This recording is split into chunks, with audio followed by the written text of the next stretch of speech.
What's up, buddy? Hey, buddy. How you doing today? I'm good. Two-man squad here for a couple minutes while Brooks gets his shit set up. Yeah.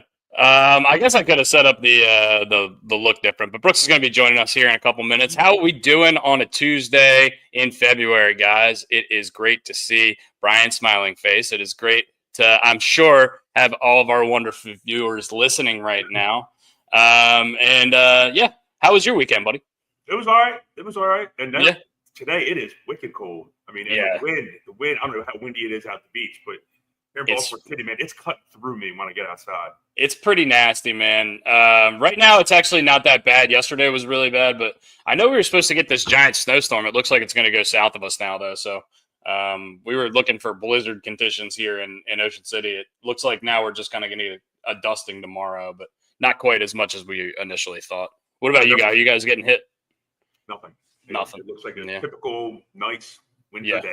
Yeah. I mean, it's 30 degrees and windy as shit, but, it's nice. I had such a hard time trusting weather reports now. But I am at least happy. This year we actually got snow. I mean, like for the previous 5, although we didn't get shit. Yeah. But it doesn't bode well for our health, really, because it would be 75 degrees one day and then 30 degrees the next. And that just fucks with your body. Yeah. So, let's fire away. Let's talk about some Terps. Yeah, let's talk about those Terps. They're number 20 in the AP pool that came out yesterday. They won both of their games last week against Nebraska and Iowa. Not two of the better teams in the Big Ten, but still Big Ten competition nonetheless. And the Terps are hot. I mean, they've won 7 of their last 8. 9 of their last 11. I mean, they're definitely one of the hotter teams in the Big Ten. Something I did want to bring up to you, and we talked about this a little bit before we went on air. In the 83 to 75 win against Nebraska, the starting 5 scored every single point in that game. And in the most recent game we played against Iowa the other night, Sunday night, the starters scored 95 out of the 101 points that they were able to put up on Iowa. What do you think that means going forward for the Terps? And do you think it's a problem, or do you think it's just a couple game stretch where the starters are just getting hot? I don't want to harp negative, but it's definitely got to be a problem because it means you were relying solely on 5 guys, and if one of those guys goes down, we're in real trouble. No. It also means that Willard doesn't have a lot of. Now, maybe it's just because our 5 starters are awesome. Yeah. But I mean, maybe Willard has no trust in his bench too, which would be obviously another problem. Yeah, and I mean, if you look at the minutes dispersion, I mean, you can tell for sure a ton of the minutes are going to the starters. I think over all 5 starters playing over 30 of the 40 minutes, with Gillespie playing 36 of the 40 minutes against Iowa. So pretty crazy stuff there. What's up, Brooksy? Hey, Brooksy. Boys, how we doing? We're good, dude. We're better now that you're here. Hanging in there. Love that hoodie. That hoodie is sweet. And once they came out with their Army Navy stuff, I was like, take my money. Obviously, we root for Navy because, given the proximity to the Naval Academy, at least for Dusty and I.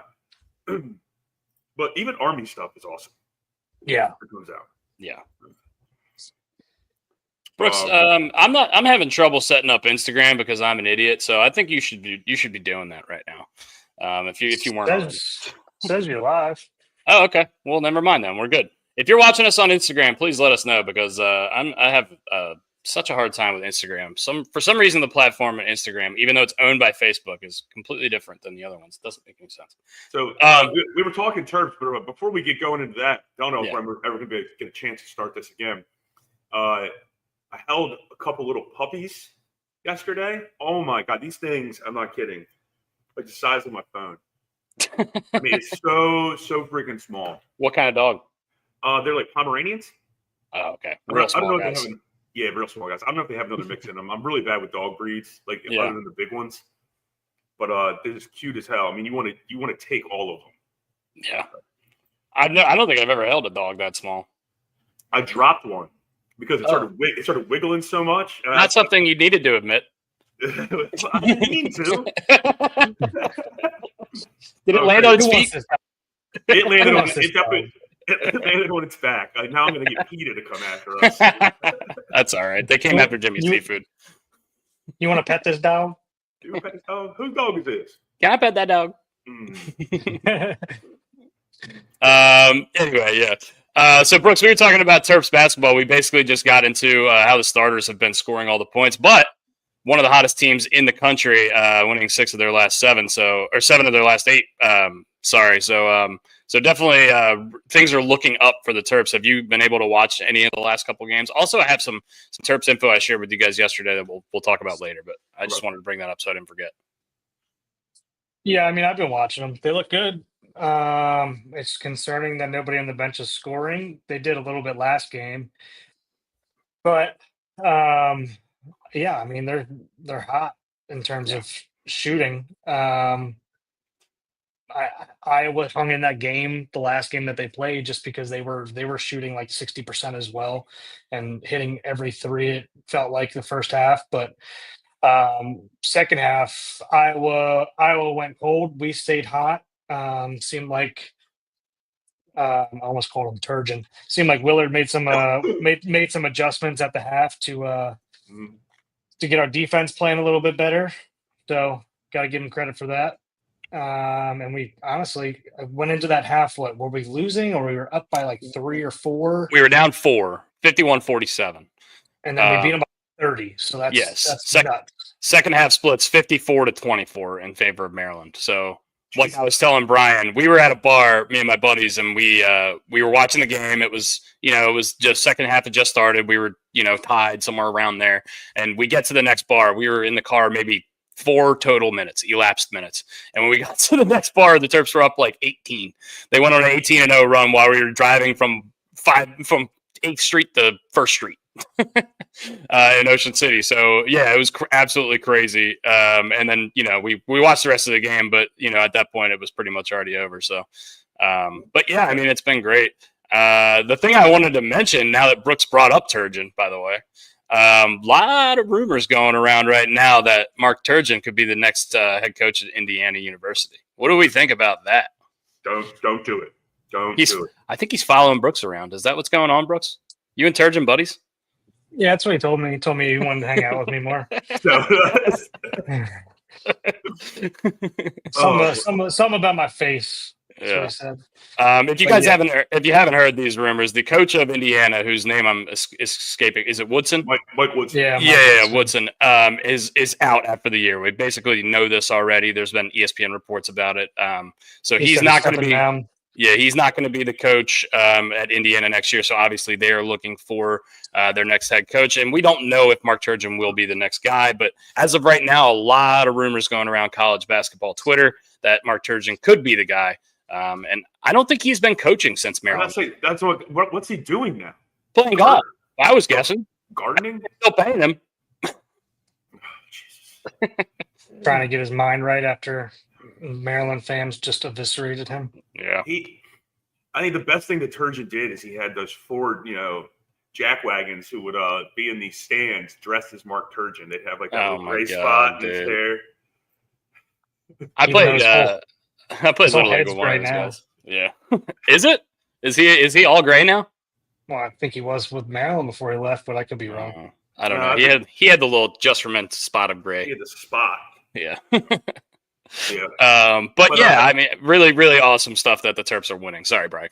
That's all good. I'm looking for the historic nostalgia matchup of Maryland versus USC basketball coming up in 2 days. Oh yeah, dude. You don't know about this historic Big Ten rivalry, the USC Maryland, the ACC Pac-12 challenge. They play on Thursday night, which is going to be tough because they play at 8:30, and also happening 8:00 on Thursday night would be the rematch of USA Canada for the Four Nations Championship, which we have to talk about, and it's actually a good transition for us here because we're all about segues on this podcast. We're going to talk about that USA hockey game because I was texting you guys up a storm because I turned this game on an hour before it started. I was so excited for it because USA Canada hockey, no matter what the stakes are, is just unbelievable to watch.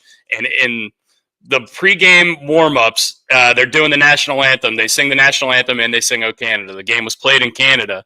The Canadian fans are booing the shit out of the national anthem. So the Canadian bench and the USA bench know something's going to happen right away. They looked at the refs before, apparently, and just said, "Hey, we're dropping a minute the puck hits the ice." And they did it 3 times in a row. They dropped the puck to start the game. 2 guys went at it. Get them off the ice. They try to restart the game. 2 more guys go at it. Restart the game. 2 more guys go at it. It was unbelievable. Like 20 minutes elapsed before we watched any hockey, and I could not have been happier. It was must-watch television. It was absolutely awesome. It's not because we advocate fighting, but in hockey, it's really cool. It's like you don't watch NASCAR to watch them continuously turn left. You're waiting for a fucking wreck to happen somewhere. Some way, shape, or form. Yeah, it was awesome to watch. It was awesome. It was great. And it was great that Canada gets on the board like immediately with a McDavid goal, who's unbelievable. He's the best player in hockey. He's won 3 MVPs in the last couple of years. But he gets on the board right away with a breakaway goal, and then we put it right back on him. Like 2 minutes later, we get into we get a point on. We get a goal in that, and then the rest of the game was just a complete dogfight, and it was so awesome to watch. I want to transition this talk into All-Star games in general because this is the NHL's All-Star break. This is the NHL's All-Star break. They decided to do this because the NHL and the Olympics, I guess, are back in cahoots. So they wanted to show off like the hockey around the world. And instead of All-Star game this year, they decided they're going to do a 4-team tournament, 4-country tournament. And I think they absolutely fucking nailed it. I have never once watched the NHL All-Star game, and I have watched every single game of this tournament. So this is the championship, right? Tonight's game? Thursday night. Game. Correct, yeah. And it's in Boston, by the way. That's awesome. Which is awesome for us. We get the little home ice advantage. Yeah. And so the only thing that they screwed up on, and they'll probably fix it next year, and this might be political, is Russia's not in it. Yeah. I mean, come on. I know I get it. I get it. Come on. And then so you obviously have to have a 6th team go in. You probably get like Czechs or something like that. Yeah, I'm sure there's another team, but I would assume from what I've read, the NHL is planning on doing All-Star weekends in the future, but for this weekend or this year, they wanted to do something special. But honestly, based on the success that they've had this year, and I've talked to people who don't watch hockey saying they were excited watching that USA Canada game. So I think that the discussion that they've created this year doing this has been unbelievable. And I think if they go back to the regular All-Star format every year to year, and stop doing this, I think that's a kind of a miss. Would be a miss on the NHL's part. Do you agree? I agree. Yeah. Brooks, you have any thoughts on that? Yeah. 100%, dude. This has been awesome. And I think everybody resoundingly across Twitter has been like, NHL just figured out All-Star games. Yeah. So it was incredible. I mean, and they're actually playing hard, like, because it means a little bit more to them. I don't know if this would work in other situations, maybe baseball. But yeah, I don't know where this would work in other sports, but this is awesome. They should never change this. Did they do it besides adding other countries? So yeah. Did they do a skills thing? I always liked watching, even when the All-Star game was its old format. Whenever they do the NHL skills competition, for like the hardest shot, they would do like speed. Yeah. They would do like the target thing. I don't know if they did that or not with this. I've been so focused on the games. No, they have not done that. They did not do that this year, but they did announce next year's All-Star game will be held by the New York Islanders in UBS Arena. So it will be, quote unquote, a normal All-Star game. That's what they're saying. But once again, based on how successful this is, I can see those plans changing very rapidly. But no, to answer your question, no skills competitions have been done this year, as far as I know, at least. Okay. But still super, super duper fun. And I wanted to shout out hockey because we don't talk a ton of hockey on this podcast, but they had a great weekend. And I mean, it leads to the discussion of All-Star games in general because the NBA All-Star game was this weekend. Something I know both of you guys were definitely glued to the TV watching. I'm the biggest NBA fan on this podcast by a mile, and I didn't watch a single minute of basketball this weekend that was not collegiate. I think the NBA tried something new this year. They tried a thing where they split the They split everyone into 3 teams, all the all-stars into 3 teams, and then they put the rising stars in their own team. And they did a 4-team tournament. It didn't work at all as far as I've read. I had no interest in watching it. And also the final of the NBA All-Star game between the 2 teams who won didn't start until something like 10:45 p.m. Eastern. What are you doing? Do you want children to watch your product? Do you want kids to grow up thinking the NBA is awesome like we did, when we were kids? I just don't get it. What are they doing? I don't know. The best thing that comes out of the NBA All-Star Weekend is the 3-point shooting contest. It used to be the slam dunk contest, and now it's the same guy wins every year, and he's not even an NBA player. He's like a G League guy. Yeah. Went to Georgetown for like 3 years and transferred somewhere. Yeah, I mean, good. Yeah, good for Mac McClung for getting his name out there. But I was listening to Bill Simmons' podcast. He was like, "Why don't you just get one of these celebrity dunkers and come out here? Because at least they're going to do sick dunks. Like this guy doesn't play NBA minutes. Why do I care about this guy?" Bring back the N1 mixtape tour. I mean, honestly, it might be more fun with guys like Hot Sauce and do Rock Jock basketball. Like we talked about Rock Jock basketball. Skip to my Lou. Yeah, skip to my Lou. Ray for Alston. Hey yo, and you'd have the DJ guy. The MC's like on the court with him while he's like dribbling the ball up. I remember Rock Jock basketball. They used to have that hoop that was like all the way up on like the rafters, and if you hit it, it was worth like 80 points. Yeah, something stupid. Rock Jock softball was the shit. I don't know if you. Yeah, no, I know I'm older than you guys by a few years, but MTV used to have Rock Jock softball. They had a guy grilling burgers and like hot dogs in the middle of center field. It was fucking awesome. In the middle of center field? In the middle of center field. So the center fielder is actually he's a hazard. He's behind. Yeah, he's literally a hazard. He'd be grilling and handing out food. There'd be all these celebrities playing. It's great. One time, I'll never forget this because obviously I'm a kid with hormones. They had the Dom triplets, who I think were in Playboy. They had them all 3 of them batted at the same time, and so they got a triple play in one bat. They all got tagged out. So great. And I think Roger McDowell used to be like the all-time, kind of like all-time quarterback. He'd be the all-time pitcher, and he used to wear a bra with 2 green peppers in it on the outside of his softball jersey. It was crazy. I was gonna say having a some sort of a hindrance in center field was a problem, but I remember for most of my childhood there was a mountain in center field in Houston. So yeah, and a flagpole. Yeah, it had 3 flags. Yeah, somebody tore their ACL on that thing. I think, right? Is that why they took it out eventually? I forget, but it wouldn't surprise me because it was all the way in the dead back center field. Yeah. Brian is not the guy wearing the unfortunately for you, all of our viewers, Picktown. No, Picktown, we talked some Terps and we were talking about All-Star games. We got into the U.S. hockey stuff, and I wanted to talk about the NBA All-Star game because I just think that the NHL completely wiped the floor with the NBA this weekend in terms of the All-Star games. Also, crazy that they were having them on the same weekend, the week after the Super Bowl. I guess they're trying to take advantage of the lack of sports, the lull. But I don't know. Maybe give everyone like a breather for a week and then get back into it. Like, let's reacclimate ourselves. I don't know. I think it's just bizarre. I mean, and I think Andrew Marchand is the one who talks about this. Like, there's so much. The attention span of the human has gone way down. Yeah. Given all the devices we have. And you're looking for that little sliver of time where you can get eyeballs. And so this is time where you can get eyeballs because the NFL is in its lull period now. A lot of these sports talk shows take a week or 2 off because, they've been busting hump with the Super Bowl and all the way through the NFL season.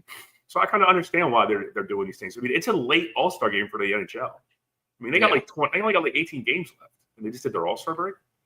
So is that true? They only have it's that late in the season? Yeah, am I crazy? Sure. Huh. I'll look up how many games left for the Caps. Yeah. But anyway, props to the NHL and hockey and all of it, whoever came up with this, because this was a great idea, and I'm super excited to watch USA Canada again on Thursday night. I mean, it sucks. We've had this discussion on the podcast before about All-Star games in general and how they work in 2025. I think you got to get real creative with it. And I know the NBA is trying stuff, so I give them credit for that. But I mean, at the end of the day, if the players don't care, then the fans aren't going to care. And the players don't care about the NBA All-Star game. It used to be a privilege to make the NBA All-Star team. Now it's like not. You know what I mean? And it's the same thing in baseball. Baseball has the problem. Baseball is a little bit more competitive because you can simulate a real game in baseball. Yeah. In football and basketball, you can't really because the guys are just, there's too much risk involved. In baseball, it's not quite like that. But I just think in 2025 All-Star games really just need to sit back and think about it for quite a while to see what's going to work. And I just don't think the NBA has done a great job. And I think the NHL has absolutely lapped them this year.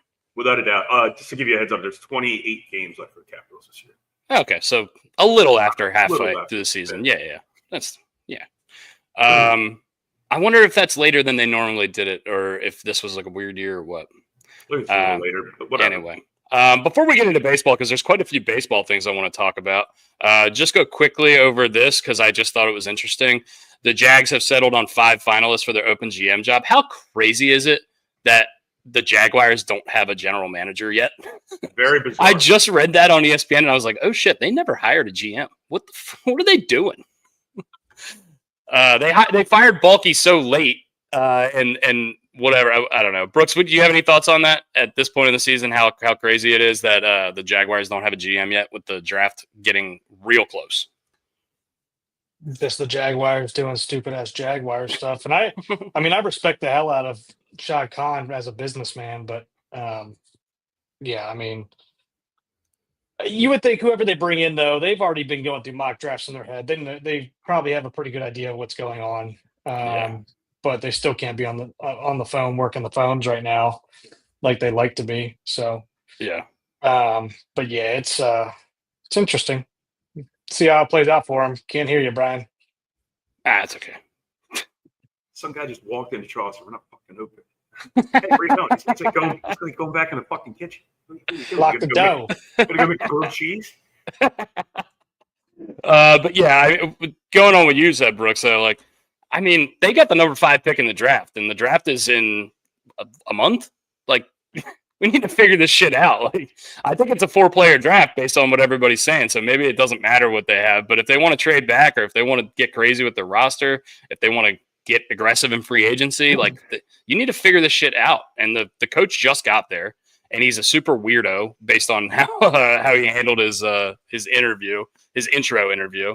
And how he entered his whole exit to Tampa Bay was really weird. I just think the whole situation is super weird in Jacksonville. But I wanted to touch on it before we got into baseball because I thought it was interesting. All the rumors with Pittsburgh reaching out about Trevor Lawrence too. Who's doing all that contact right now? Is that the head coach? Is that Cohen or is that Khan or who's doing that? So I was listening to Tom Pelissero on Rich Eisen's show. And he said it was a false fake tweet that whoever leaked this, there's no GM to even talk to with the Jaguars. Tom Pelissero said Trevor Lawrence is going absolutely nowhere, so just don't read anything into it. Yeah, but there's an owner. There is an owner, but you got to get the general. You can't hamstring your new general manager by trading your star quarterback right before you get in. Who's going to want to be your fucking general manager? Can't or won't. Can't or won't. We'll see. We'll see how it plays out for him. Oh man. Don't hold anything back. Let's get into some baseball stuff because I'm seeing some real things that are making me real excited on the Twitter sphere this morning. Our boy Steve Sugano threw a bullpen this morning, Tomoyuki. Threw a bullpen a little bit ago. He had Gary Sanchez catching him, and there's a video, like a 40-second video that Rock posted on Twitter of Gary Sanchez receiving pitches from our boy Sugano and just shaking his head in approval every time because he just smacked the glove every single time. Apparently his command is very, very good, which is something I love to hear out of a guy who I know doesn't throw the hardest, and he's a little bit older, but definitely having command over the strike zone.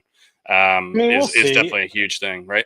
We'll see. There's the velocity part of this is we're gonna have to wait and see because there's speculation about like what he was throwing last year in Japan, but Japan also their radar guns are different than ours. They kind of have the old school way of doing it, where they take it where they don't actually gun from out of the hand. They do it closer to the catch. It picks up closer to the Okay. catcher. Yeah, so the ball's not going quite as fast. Yeah. Yeah, so it's going to pick up. It's going to read a little lower. So we'll see how it actually comes out. But I mean, he is an older gentleman, so we'll see. As long as he can dot spots, I mean, that's all we're looking for. We're not going to try to find a guy throwing 99. Which apparently we got some of those guys already in the minors. They can't find their way to the show yet. So yeah. I do like to see. I saw a couple of videos of Adley hitting moonballs. They were taking live BP. I think one was off either Eflin or Rodriguez, and one was off Suarez. He hit a couple dingers to right center the other day, and I've heard a lot of really good off Grayson. Thank you. I've heard a lot of really good stuff already about Samuel Basayo and how high they are on him, and how when he is in the batting cage, a lot of more people are watching because it's just he's got that pop in the bat. So good looking stuff for the Orioles backstops, and obviously, Gary Sanchez is probably going to win the MVP this year, so we have that going for us too. We have the MVP and the Cy Young, Gary Sanchez, MVP, and Steve Ciano. I just love that we call him Steve. The battery, dude. The battery. The Cy Young battery. The one thing that was getting to me a little bit is a lot of people were like, "What does this mean? Does this give you high hopes for Adley, or are you shitting yourself because Grayson and Suarez are giving up bombs already?" And let me remind you again that it's spring training. This is freaking live BP. It's a live bullpen session. Yeah. They're working on shit. Everybody was all up in arms last year about Burns getting lit up a little bit during spring training and games. This isn't even a game. This is live BP. Like, come on now. Shut the hell up. Not a game. Practice. Not a game. Practice. And plus, I mean, inherently, hitters you tend to hit a little bit better during spring training as well, especially when guys are working on stuff, trying to figure out what pitches and tinker with stuff. Like, there's gonna be some meatballs that are gonna hang and some hangers that are gonna be in there for them to just munch on. There's guys who predominantly throw four-seam fastballs who are working on a two-seamer, and maybe that doesn't have as much movement as it will, or maybe that's just a pitch he's going to throw out. Same thing, it could be a changeup, whatever. They're trying to develop a changeup, trying to figure out a new grip, something they're working on that could give them an advantage and they're not used to. So obviously a lot of stuff is going on with tinkering, and this is the time to do it. Obviously, if you're going to give up a moon ball, give it up to one of your teammates in spring training, because that's going to help the team in the long run. I like seeing Adley watch balls go over the fence. Can we just not make up a new name for a fucking pitch this year? Like last year was the Splinker. Hey, come on, let's and then the Slurve. I remember when those were called sliders. No, Sweeper. Sweeper, that's what it was. You're just anti-fun, or No fun league, dude. NFL, no fun league. No, I'm joking with you. The Splinker is just because Paul Skeens throws a ball that moves at a speed and angle that nobody's ever seen before. The only new pitch I really liked getting named was Daisuke Matsuzaki's gyro ball, because it made me hungry, and I like gyros, I like lamb, I like tzatziki. So I was a huge fan of the gyro ball. Yeah, I was a big fan of that too. I don't think it was super effective, though. I don't think he threw it very much. I still don't know what it is. I don't get it. It's not. I think it was a fucking screwball. It was go the opposite direction it was supposed to. Yeah. Brandon Hyde said this morning that Jordan Westberg will get some reps at second this season, but will mostly be playing third. I think that makes sense to us. That makes sense to me, at least. Does it make sense to you guys? He's going to be playing mostly third with a couple of second bases, sprinkled in there. Obviously, that's going to depend on injuries and stuff like that too. But I think that guy's a good defensive player, so he's versatile. Yeah, I agree. Get him in the lineup. Having interchangeable parts in your infield is fantastic. I mean, I don't think you want to move Gunner from short. No, because he's probably our best. He is our best player. So on a note about third baseman, see Devers. Now I just saw the headline. Yeah, I don't know if this came out in he was mad or if he was just kind of joking around. Like, no, I'm not leaving third base. This is my position. No, I watched it. I watched the clip of it. Did he say it like serious? He said no when they asked him about potentially DHing more as opposed to playing third base because they signed Bregman. He had an interpreter with him, and before the interpreter even told him what the guy said, he just said no. Oh, that's the I didn't watch it. Oh. So there's a longer clip out there that it starts with hey, have they talked to you about potentially moving to DH or moving to a different position and everything like that? And he went into his whole spiel is I'm a third baseman. That's the position I play. That's the position I get ready to play every single day, and all this different stuff. That's what I intend to play. Third base is my position, and that's it. Is basically what it was. And then they brought it up again. So I don't think they mentioned DH to begin with. So I think they said, well, what if they come to you and ask you to DH? And he just goes, no. Third base is my position. It's what I play. I don't know what the plans are. We have a conversation. I made it clear on what my desires were. Whatever happens from here, I don't know. And he said that I guess he had a conversation with somebody. I don't remember who it was. I don't know if it was Cora or not. But I guess he made his stance known to them. And it also came out that when he signed, I guess he said this. I don't know who said this, but I think him or his interpreter or his agent, somebody said this, that when he signed his extension, it was to play third base the entire time, that he wouldn't be moving positions. And basically, when that extension was signed, Cora was not the manager, and Cora came out in an interview yesterday, I believe, and said hey, there's new leadership since that's been signed. I'm the leadership now, so it's going to go how I want it. I'm the captain now. It comes out naturally. But yeah, it's the way he responded was not very happy. So there could be, that can get figured out pretty quickly. But we'll see how it goes. I'm all for having some clubhouse stuff going on in Boston. That helps us out. Yeah, I am too, because dude, I'll tell you what, I saw Alex Bregman in that Boston hat and it looks right, and I don't like it. It looks right. It looks too good. I do not like it one bit. It's like when I saw Shohei Ohtani in the Dodger blue and white. I'm like, damn, he was already a superstar. He looks like the superstars. Yeah, Mookie too. Same thing happened to Mookie when he moved to that Dodger blue. Sorry to Red Sox fans for you having to trade Mookie for no reason. That sucks. It helps us out a lot as Oriole fans. So. Devers, by the way, so his contract extension, you mentioned Brooks, that he signed in January of 2021 was an 11-year, $331 million extension. So I would think if somebody was paying me $330 million over the next 11 years, I would probably be willing to play second base instead of third base. But I don't know if he's saying no necessarily here. We're maybe reading a little too much into this and kind of shitting on Devers. We'll see how it ends up playing out. But like you said, Brooks, it's good for dissension. Speaking of position changes, Mike Trout will be moving permanently to right field. It seems like him and the Angels higher ups had a conversation in order to quote unquote, preserve his body moving forward. They think he'll get a lot less miles on him in right field. I can't believe they didn't do this 3 years ago. He's been hurt seemingly for 4 straight years. I don't know if it's actually that long or what the numbers are, but every time he plays, he's awesome. Say hi. Say hi to the boys. Say hi to the boys. I'm cutting Dusty off. This is Katie. Sorry. What's up? Hi, Katie. Food. And drinks. Did she make you a grilled cheese? She didn't make you a grilled cheese. That guy on his own. He doesn't know how to turn anything on. But either way, I cut you off. My bad. No, you're good, man. But yeah, Mike Trout moving to right field. What do we think? I think it's the right move. Anything to preserve that man's career at this point. Obviously, he's a great defensive center fielder and could still play out there.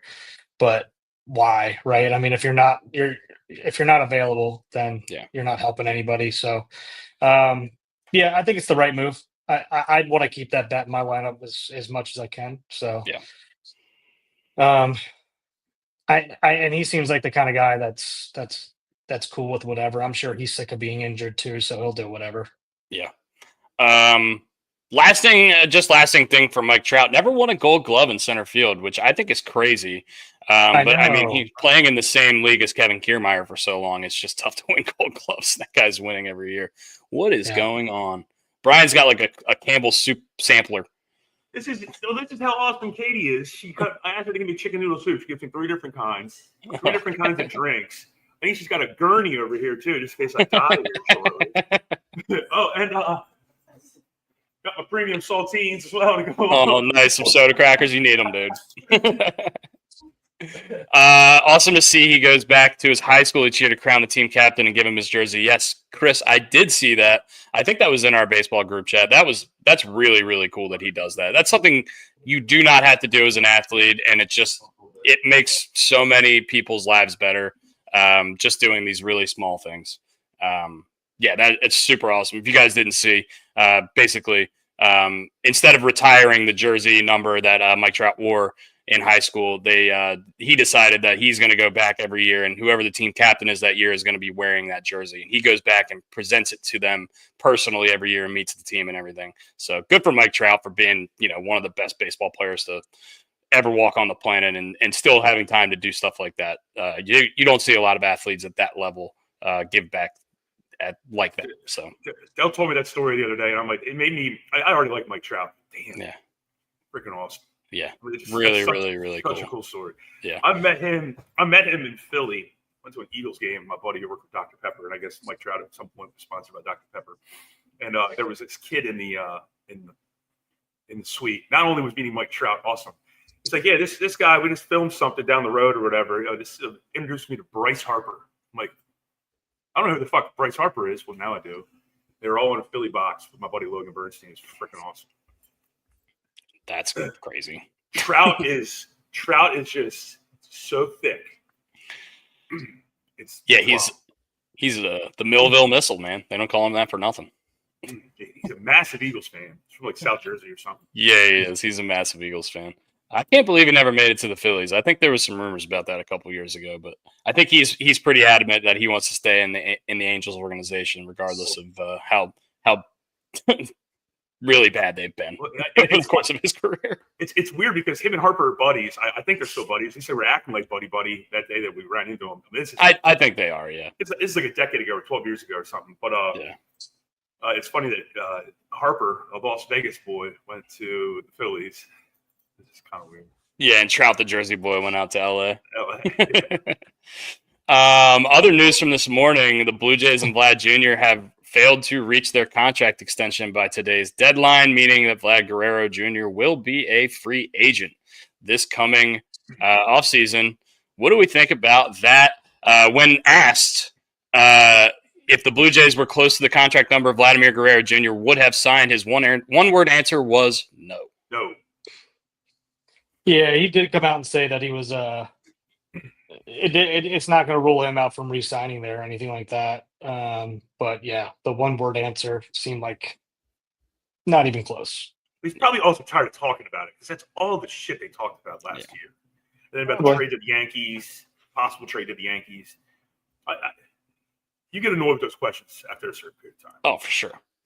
Yeah. And I mean, look, if you're the Blue Jays and if you're Vlad, you're like, shit, we got a pretty decent roster here. We're trying to compete. I mean, I don't know. I don't really know what he's thinking. If he has a year like he did last year, this year, he's going to make north of $500 million based on what we just saw Juan Soto get.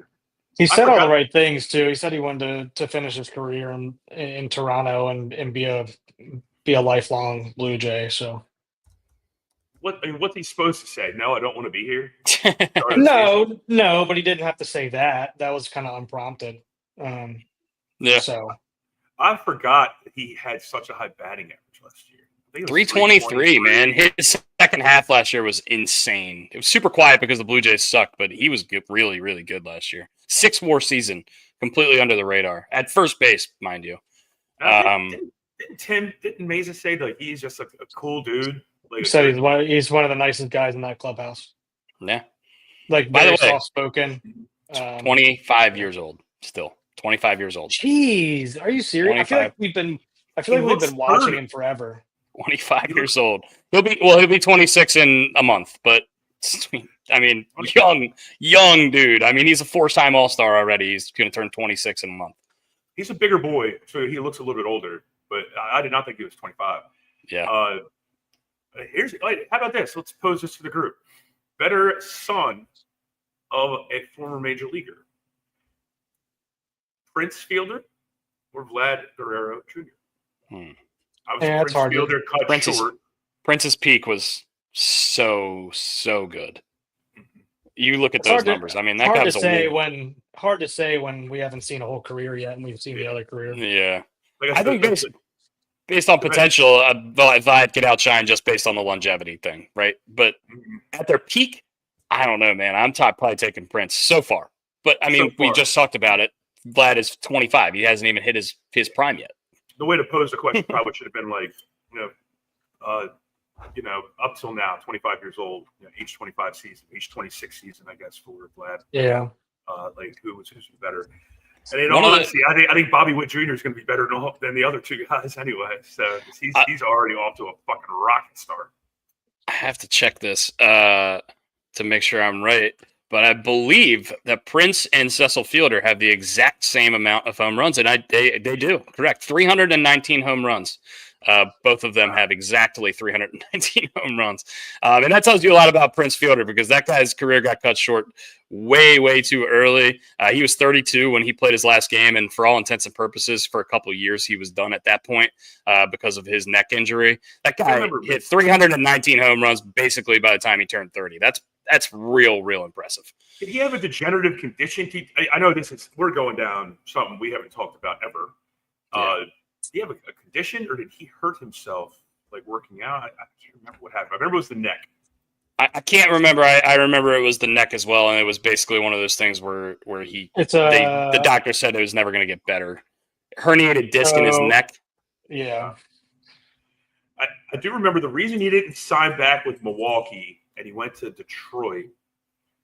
Now, I don't know if this is factual, but a couple of our buddies had some, I guess, insider information that in his contract, he wanted that whenever they went on the road, he got the nicest penthouse at the team hotel that they were staying in. And Milwaukee wouldn't acquiesce to that. Acquiesce got used, by the way, guys. Thank you for that. You're welcome. So that's why he ended up going to Detroit. I can't speak to. I don't know, but I know we heard a similar kind of thing with Juan Soto trying to get a box at the Yankee Stadium, and there's a lot of rumors about that kind of stuff. I don't generally put a lot of weight into that kind of stuff. So, hey, if I had leverage like that, I'd wait. Hey, you guys got to buy me steak dinners at every freaking town. Even though I'm making $500 million, I want you to pay for my steak and cut it up for me and feed it to me. Prince Fielder had the road clubby, but buy a McDonald's, but he was supposed to be a vegan and he didn't want his wife to know. That's nice. That's nice. I didn't know that Prince was a vegan. Man, he was so much fun. He was so much fun to watch. I remember there was a game where he was like, for whatever reason, somebody overthrew it and he was going for 4, and the whole bench was just losing their minds. It's like a lasting image in my head. I can't even give you the situation, but I'm sure you could pull it up. Prince Fielder just chugging the bases. It was so much fun to watch. Speaking of chugging the bases, we're going a little. Go ahead, Brooks. If you got something that's on this topic. No, I had a question about a different topic, but go ahead. I saw a random video popped up on my feed about slow people running down the baselines and people laughing at them. When Sean Casey got thrown out at first base from left field. Yeah, it's still one of the best fucking things. He actually he thought the ball got caught by the third baseman, didn't realize, or maybe he thought it was out, and he started taking his helmet off. Then he realized the ball's in play, and he puts his helmet back on because that's going to help you run faster. And he gets thrown out of first base from left field, and he said he got dogged. Oh, he had to have. Entire year. When I think of really slow baseball players now, the only person I can think of is Giancarlo Stanton in the playoffs last year, trying to score from second on a single to left field and just literally walking because he cannot run. I also saw a report from a Yankees beat writer that Giancarlo Stanton is probably going to miss opening day because he's got severe pain in both of his elbows. And I saw somebody quote tweet like both of his elbows, like this motherfucker's body is breaking down. Stay out of the weight room, dude. That guy needs to learn some pliability stuff from Tom Brady. He needs to get on the TB12 method. Deli and I were talking about this. Delaware Dave and I were talking about this just a couple days ago. Like, do you think Judge's body frame is sustainable? Not hoping harm or hurt on anyone, by the way. Do you think it's sustainable given his size, position? Yeah, I mean, so. LeBron's 42. Yeah, just because he's not as muscle bound as like Stanton is. I feel like Stanton was a ball of muscle his entire career, whereas obviously Aaron Judge is jacked, but he's kind of like long and lanky jacked. Yeah. So I don't think it's anything that's overly crazy, which I kind of wish Tyler O'Neill would get into some of this pliability stuff as well. I don't know. He is yoked. Yeah. I don't know if you guys seen. I know you guys don't live in town, so you don't get a chance to go to Oriole games that much. But when I went down to Tampa and watched the Yankees play the Orioles in a spring training game, Stanton and Judge next to each other, they were doing long toss and they were just coming together to like talk or something. And like obviously in spring training, you're much closer to the field, to the players, to the field and the players. Just seeing the mass, the size of these men is fucking crazy. Yeah. Which makes me even more scared of Randy Johnson. Not that I ever would have faced him, but he's already 6'11". Then you put him on top of a fucking dirt mound. Yeah. So he's 7'2", 7'3", coming at you. Yeah. All legs and ass, man. And he's, 3 feet closer to you than any other guy in the league because he's so tall. He throws the ball. Yeah, crazy. Brooks, you were about to bring something up a couple minutes ago. Do you still have that or no? Yeah, hot topic on Twitter here last couple of days or between yesterday and today is, did you guys see that Rubenstein came out in that interview and said that there's no cap on the amount of money that we would spend? I did see that. Yeah. And a lot of people are taking shots at him about like, hey, well, then why haven't you signed anybody huge or why haven't you extended any of these guys and stuff like that? So I just want to get your guys' thoughts on that and if you guys saw it. I saw it. Haters are going to hate. People, like I said, it's a statement I make all the time. A lot of people, they ain't bitching, they ain't breathing. Yeah. But I appreciate him coming up and saying something like that. Yeah.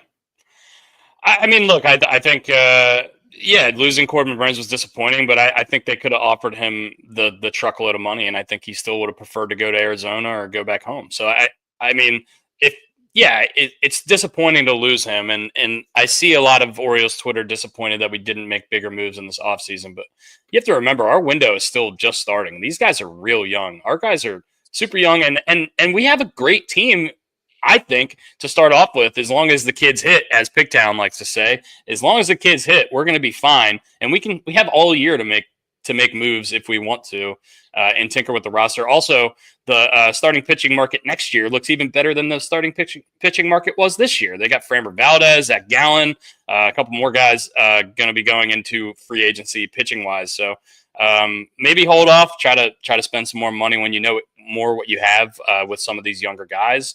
I think is probably what they're thinking. And I know that frustrates some Orioles fans because you think the window is now, and the window is now. But we'll see how the first month or two of the season goes. And that's not saying, I mean, we traded for Corbin Burns after this last year, right? Or around this time last year. So it's not saying that we couldn't go out and make a move like that still. The biggest detriment that the Orioles are going to have is we're not a major market. So you're not going to be seen on live exactly. National TV a majority of the time. Yeah. But we're an attractive team from the standpoint of personnel. Yeah. Young, I think. Yeah, go ahead, Brooks. Yeah, I just and to reiterate what you said, like we are at the beginning of this window. And I think that's why everyone's all hell bent on these big name signings. But like I bring it back to like, all right, who did you want? And let's talk through it to see if it was even possible. Obviously, you're going to say Corbin Burns first. We all love Corbin Burns. We'd love to have him come back here. But you saw that he took like $100,000 less to go to Arizona over the Giants. Yeah. And probably more than that for Toronto. Yeah. So I don't know if there was any amount of money. It was just trying to get Arizona up to a spot where he felt comfortable to take it. And he can go test the market here in a couple of years again. Couple of years. So that's where I'm at. And if you think about it, like Gunner's, everyone's going to say like Gunner's window is closing. It's like, no, it's not. We have 4 more seasons with Gunner. Think about that. We have 25, 26, 27, and 28. I don't think he's a free agent until 29. Yeah. So we have 3 more years with Adley.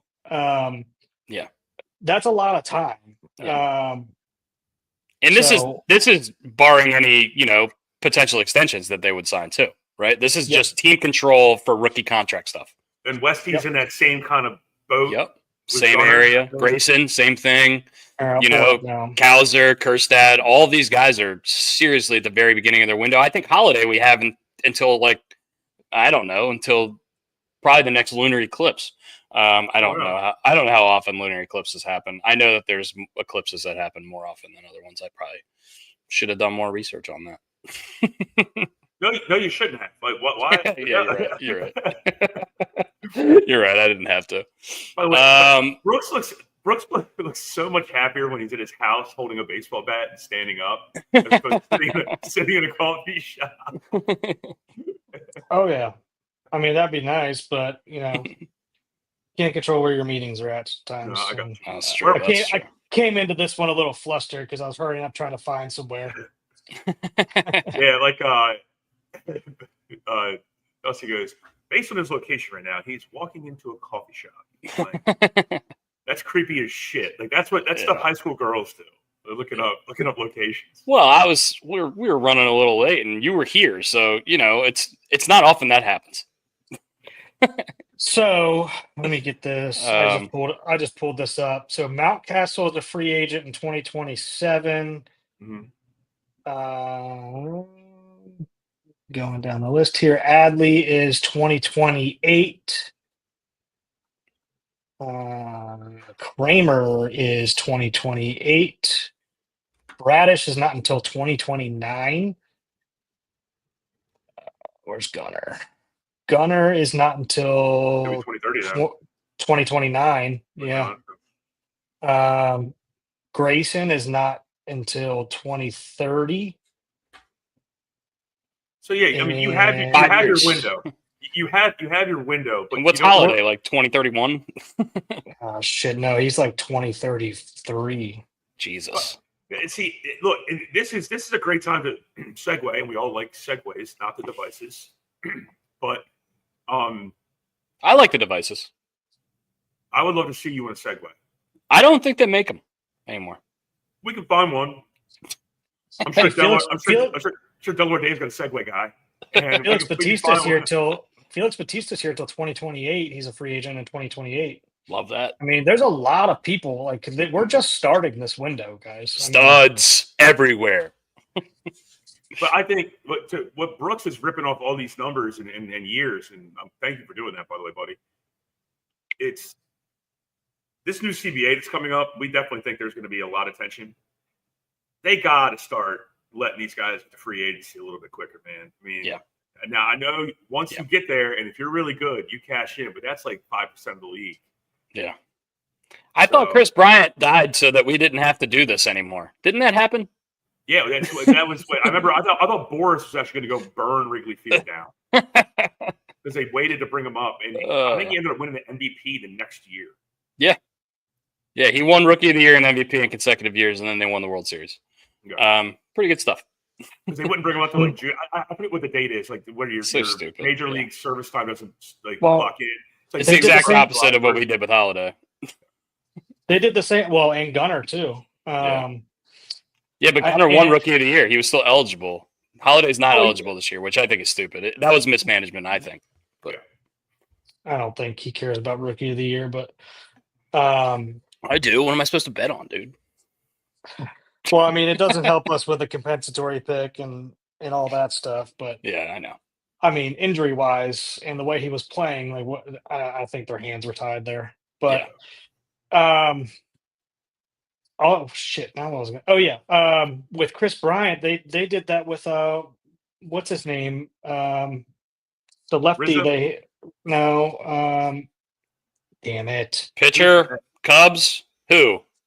No, for the Cubs. Yeah, it was the other guy. He plays for the Phillies now. Lefty, hits a bunch of bombs. Schwarber. They did that with Schwarber too. Like right around the same time. They were. He was a rookie So Schwarber was a catcher, by the way, when he came up. Well, he played some catcher. They hit him in left field after a couple games. Yeah. Tried to. Speaking of old catchers, Justin Turner signed with the Cubs just like an hour ago.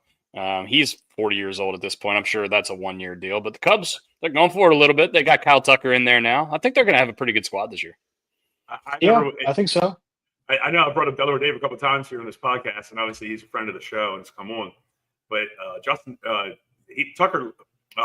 Turner looks like Delaware Dave, and we tried so fucking hard to get a Justin Turner bobblehead when he played for the Dodgers. And we couldn't get it in because it looked identical to Delaware. He played for the Orioles for like 15 games 100 years ago.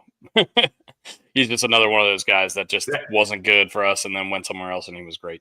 That would have been the second best bobblehead that ever happened. The first best bobblehead, still to this day, no one can ever take this out of my brain or make me change my opinion, is the bobblehead the Atlanta Braves did when it was Chipper Jones on an ATV picking up Freddie Freeman from a snowstorm. Yeah. That is a fucking ridiculous foul. Yeah. We've shown that on this podcast before, I think. We talked about that very bobblehead before. Yeah, I mean, still talking about Orioles stuff. We have, now that the Pivetta stuff has been signed, this is via Pigtown on Twitter. Go follow Pigtown Sports if you don't. Pigtown. He's our buddy.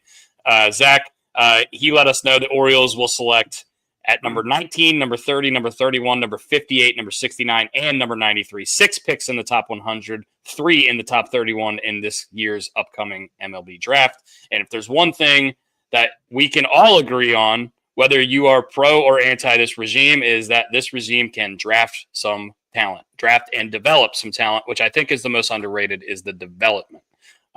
Because I think there are players that would go, if they went to different systems, they would develop completely differently. And I think that is such an underlooked thing, just in all sports, not just in baseball. Also, John Means signed a deal with the Cleveland Guardians. Good for John Means. It's a 1-year deal with an option for a second. We don't think John Means is going to be pitching very much this season, if at all, because he had his second Tommy John surgery last year. But we wish him all the best. He got us through some dark times as Orioles fans. I will never forget the imperfect game that he threw. And I say the imperfect game. I shouldn't say that because that belongs to Galarraga on Detroit. But the Jim Joyce game, yeah. But yeah. Good for John Means. The only base runner he gave up in that game was a drop third strike, and he picked the guy off. So he faced 27 batters, and he got 27 outs. That is crazy. I mean, that is fucking crazy. Yeah. The entire scenario. Yeah. He got 28 outs. 27. He really did. Yeah. He got 28 outs in a 27-out game. Yeah. Crazy. Good for him. Is it a major league deal or a minor league deal? Well, it's a 1 year with a 1-year option, so I don't think they give options on minor league deals. I would imagine it's a major league deal. Plus, I mean, it's low risk for Cleveland. I assume it's not that much money. Probably vet minimum. Yeah, and you know, Cleveland is not necessarily willing to open up the checkbook, I don't think, very often. So they're one of those teams in the AL Central that just doesn't like spending money. Weird contract till Means 1 year. He won't pitch till August. It is a 1 year, but it's, like I said, it's a 1-year option. It's an option for the second year. So I think he signed it knowing he could opt out if he pitches this year. If he doesn't, whatever. At least he's got a job. He's secured his family. You know, whatever the vet minimum is or whatever the deal is. I don't know. But you know, I like it for him. Yeah, I mean, baseball-wise, I think that we pretty much touched on everything. Geraldo Perdomo, young shortstop for the D-backs, got a 4-year, $45 million extension. He's 25 years old. That takes him basically through his ARB years, which is cool. I like it for him. He's a good player. Happy birthday to Jordan Westberg. Ooh. How old are we? Ooh. I don't know. I just saw it on Twitter. Jordan Westberg, how old are we? Let's take guesses. Price is Right rules. Go ahead. Who? This is Price is Right rules? Price is Right rules. Brooks, what's your guess? Over 24. I'm going 25. Wow, you bid him $1 up, and you were right. He's 26 years old. 26 years old from New Braunfels, Texas. Good for him. What game would you want to play on The Price is Right? Plinko. Plinko all day. It's not even. It's not Plinko. Oh, what about the rat race game? I like that one too. They put like the little colored mouses on mouses on the thing, and they race them, and you got to pick the right one, and you win. There's also a game where they roll a dice. I like that one. I've watched a lot of Prices Right in my life. So Bob Barker used to have that putting, like the putting, you could like win a car or something by putting. Yeah. We're all golf guys. Joe said the showcase. Yeah, no shit, Joe. No shit, Joe. They used to have that one. They used to have the hitchhiker game where you like yodel going up. They still have that. Yeah. I love that. That's a good little thing. We could do that. A Price is Right draft on here. Sometime. It's definitely the Plinko game. When I was at 5-iron, I got a Plinko board made for to give shit away, like free beers, free simulator time or free lessons, and it was a fucking hit. Yeah. All right. Yeah, I think that's it for baseball. I want to touch on Ludwig Oberg shaving our sorry, what's the word I'm looking for here? Holding off career round from a surging Maverick McNeely who had the day of his life on Sunday at Torrey Pines and came up just short. I think he was like 10 under through 13 at one point. He came from 5 back and took the lead by 3 strokes at one point on a Sunday, which was absolutely crazy. Also good to see Tiger for the first time in public after the passing of his mother, Tita. Really sad for the golf world. And really, it sucks that he wasn't able to tee it up this week, but his mom just died, guys. So I think that's as good a reason as any if you're going to miss a tournament. We let that. And also, he's not the healthiest guy in the world either. So he's going to be 50 this year. But yeah, good for Ludwig Oberg, however you want to pronounce it. I thought, based on the fact that he is so Swedish, that he was going to have a super crazy accent. And I heard his post around like tough stuff. He just sounds like a dude from like down the street. He sounds 100% American. Good for him. I don't know if he's worked on his accent or whatever, but he definitely has it, and he's going to win a lot of tournaments. That guy is super talented. Torrey Pines is also awesome. It's one of the meccas of golf. So winning Tiger's tournament, that's a big feather in your cap moving forward. So I think going into major season, when we get into major season, we'll talk a lot more golf. And I think he's going to be one of the names at the top of everyone's list when the Masters comes around in April. That guy he's just too talented. I'm booking it now. Fleetwood wins a major this year. Ooh. I'm book it. Hey, you guys are San Diego kids, or family in San Diego. You ever been to Torrey Pines? No, I have not. The only time I was supposed to play, it was booked up, so we couldn't go. Okay. Which sucks. Yeah. No, I've never been to Torrey or Pebble or any of those places. Honestly, I think that's like a dream of mine. I want to go out there and go on a little tour of those golf courses, but a little too expensive for my taste at this point in my life. We'll see. Maybe at some point in my life we'll be able to. Not Torrey. Torrey's cheap if you can get somebody to go with you that lives there. That's true. Yeah. As long as they live in the county, I think. Yeah. Then it's cheap as shit. But yeah, Pebble's not the same way though. No. The only time I went out to San Diego, they were setting up. They closed the course a week in advance to set up for the farmers. Or maybe it's the travelers. Either way, it's the farmers that they play at Torrey. Yeah. So you couldn't even go to the pro shop. I wanted to go to the pro shop and literally get a shirt. But, yeah, that sucks. Yeah. I mean, you can get all that stuff online at this point, right? Yeah, but it'd be cool to say I went to the fucking clubhouse. Yeah, for sure. But yeah, anyway, I wanted to mention that. Good for Ludwig Oberg, and we're getting into golf season, which is one of my favorite things to watch. As we head into the summer, I am excited for the Masters. Me and my buddies were talking about this at the bar the other night, and we couldn't really come up with a definitive answer. What is your favorite sports thing to watch? Say the World Series, the Masters. What is your favorite sporting event? It could be like a 7-game series or just a one-night thing. Mine was either the Masters or the World Series. I was fighting between the two, but I couldn't come up with one. Can you do a specific game? I wouldn't say, just say the encompassingly, just say the World Series, or you can say Game 7 if you want, I guess. I don't know. Because I'm going Game 7 in any Stanley Cup. Yeah. But that's you could just say March Madness and then you get like 60 basketball games. Yeah, but so I'm gonna go mask Sunday at the Masters, specifically Sunday at the Masters. Yeah. I take off for it if it's so do I feasible. Yeah, I just park my ass. I mean, there's a bunch of dudes who don't own green shit going out and buying green shit to wear on Sunday at the Masters. Brooks, WrestleMania. It's a great question. Actually, Dundalk Spaghetti Wrestling is my favorite event to watch. And then you have all-you-can-eat spaghetti night the next day at the local pub. USA Olympic curling is great. No, Swedish Olympic curling is great. Yeah, Dusty's microphone is turned up. Oh, is it? I'm sorry, guys. You didn't tell me that. But yeah, I would say, I don't know, it's different if your team's in it. Like, it was so much fun watching the Caps, and I would say hockey is my favorite to watch during the playoffs usually. Yeah.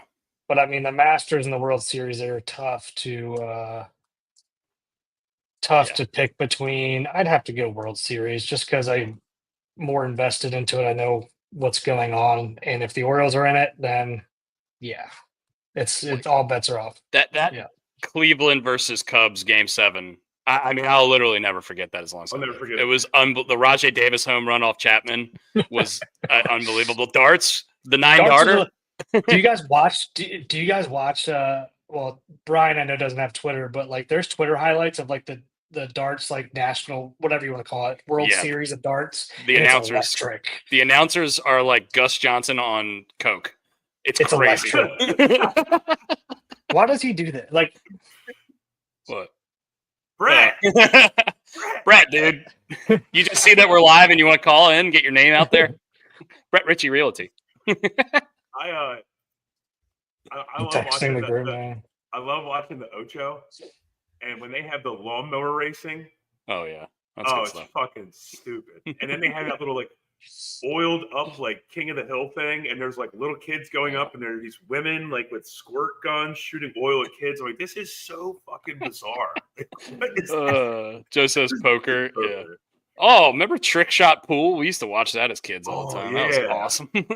They're like Matt saying everything, and then they're jumping over other balls. They were doing crazy shit. I played a lot of billiards this weekend. I've got it. What holes did you hit up? What holes? What honey holes? There's only a couple in Ocean City that have pool tables. One of my places of work, Green Turtle West, has a couple pool tables. And me and a couple buddies went to Pickles and Cork Bar the other night, both of which have a couple pool tables.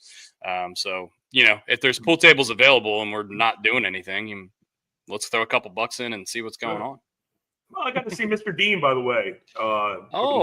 A rare appearance from Mr. Dean at this point. I feel like I see him more than you guys do. Yeah, down here. Mr. Dean is a basically feels like family to us from the Nacho Mamas days. How we all really became friends. So got to see him. He came in town to catch up with his parents. By the way, can we talk about some of the starting bid prices on the Nacho Mamas auction that they're having?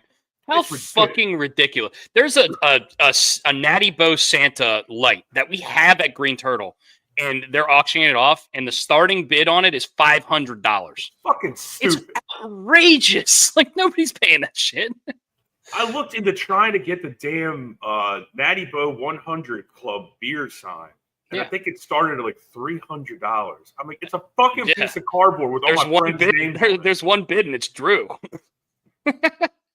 What? I looked. Is it online? Yeah, Nacho Mama's auction. Yeah, they send it to the group chat. I'll send it to you after this. And then there's like I think hubcaps were selling for $150. Yeah, like, are you kidding me? These are old Ford hubcaps. Yeah, there's no difference between drinking a margarita out of those hubcaps and any other hubcap. Mm-hmm. I can't imagine what the Elvis is going for. Yeah, that's got to be going crazy. It was $400 for the little coffin that says "He lies, he dies." The Ursay thing. Mm-hmm. It was $400 or $500 for that. Which, whatever. I mean, I saw that thing 6 million times, so maybe that makes sense. But it just feels like a lot of money. I just feel like they should have started the bidding at 100 and let people bid them up. But whatever. We don't run the shit. Let's just. Anyway, yeah, we can move on. I looked at it and I was frustrated because I thought it was crazy. Anyway, I think it is a good time to do our "That's a Shame" segment, and we have something for this, right? We have a video clip, something. I believe we do.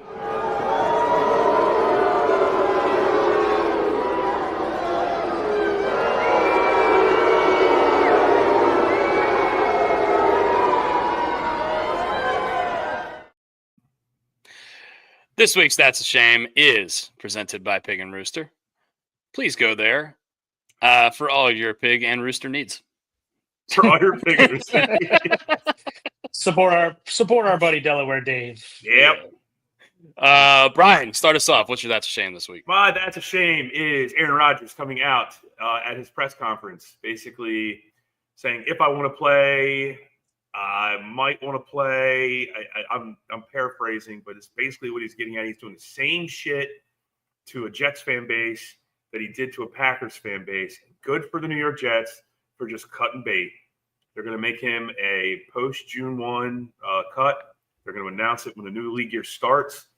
That way they can save $9 million in the cap. He's going to cost the Jets $41 million by them getting rid of him. Good for them. And it's a shame when he's a great quarterback. He holds teams hostage. And that's like always my biggest gripe. And I know Brooks and I have, very differing opinions on Aaron Rodgers. He does the same fucking conversations, the same bullshit at the end of every year in his pressers, talking about if, that, I don't know, hypotheticals, we'll see. Always wants to keep you. He needs to be the smartest guy in the room, keeps you on the edge of your seat. Keep me on the edge of the seat when you're on the fucking football field. That's it. Well, I mean, he's not holding anybody hostage. They've already parted ways, said they were parting ways. Well, yeah, I mean, but when he did that presser, they still hadn't made that announcement yet. That could not have helped him. And they don't want him going on. They did not want him going on the McAfee show. They didn't want him talking about politics and all the other idiosyncrasies that he deals with in his life, caves, whatever. Like I get it, but he comes out and he does this stuff, and his teammates have to answer questions, or his coach has to answer questions about the shit he says on all these other platforms. And when you have a weekly show, it's like what Jerry Jones does with his own fucking team. He sabotages it. So that's why that's a shame, Aaron Rodgers. Brooksy? I'm still looking for one. We've talked about a couple of the ones that I was frustrated about. The NBA All-Star Game is a shame. It's a complete joke at this point. I think Rafael Devers' comments could be purported as a shame. There's some stuff going on in the Ravens world that I don't want to talk about on this podcast. That is quite a shame. I don't really have anything in particular this week. Maybe I'll have something better on Thursday for you guys. Brooks? My That's a Shame is the Maryland students. This is great. What do we got here? Barely freaking showing up for their the game against Nebraska. Yeah, the game against Nebraska. I mean, the wall was half filled. Mm-hmm. It was rough. I mean, they're not called him out. SVP called him out on ESPN. Did you see that? Good. He should. Yeah. Good. He should. That's absolute bullshit. They got a team that's ranked, that's playing really well, and you can't take 3 hours out of your day to go support them and give them a home court advantage in a conference game. That's bullshit. I mean, I literally saw like the flag drop in the second half, and it's like on the comment below it, whoever posted it was like, I don't even know how they got like good showing for the amount of students that are there who could barely get it down. I mean, that's embarrassing. Go support your team, especially a team that's this good this year. Yeah. That could make a pretty deep run. So I'm pretty pissed off about that when I saw that. And don't give me this. They're studying for finals and all this different bullshit. I don't give a fuck. Go support your team. That's bullshit. I just came up with one, searching Twitter, by the way. They did the pictures for the NBA All-Star Game, and they took pictures of each team. And LeBron, whose ankle started hurting a couple days ago, couldn't put on the uniform to do the picture with the team. So everyone on the team, the All-Star team, is in uniform except LeBron, who's in street clothes right in the middle. That's a shame. You're the flag bearer of the sport. And everyone thinks this All-Star game is a joke, and they're going to continue to think this All-Star game is a joke if you're going to wear street clothes in the frickin' picture. I think it's stupid. I just saw that, and that makes me angry. Sorry. One other thing. Did we want to talk about this? No, Dusty and I talked about it a little bit before you came on, Brooksy. Before we went live as well. Like Dusty said, this guy's obviously got a lot going on. I don't want to beat a dead horse, just like with Tucker. Yeah, don't want to beat a dead horse. Yeah. So I guess we'll bypass that for now. And if something else, free agent. I believe so. I feel like I saw something where like somebody posted this makes the decision to bring him back a lot easier. So I wasn't sure. I'm assuming he's a free agent, but I wasn't like a credible source saying that either. I'm looking it up now. Sorry, the internet is behind here. He is an unrestricted free agent. Yeah. So yeah. Yeah. Yep. Anyway. We will move on. Yeah, it sucks, but that's a shame. That's a shame as well. If you want to use that, that's an easy layup one. Yeah. He's technically not a Raven anymore. We'll see if he rejoins the team or if they're going to be revamping this offensive line. But yeah, that is a shame. Certainly a shame for everybody watching. Do yourself a favor and everybody else around you. Call somebody if you can't drive. So get a fucking Uber. Just get an Uber. Get a damn Uber. Yeah. Katie and I are supposed to go to dinner tonight, and we can drive down if we want to, but we're going to be drinking at Team Street Oyster House. Like, what's it hurt?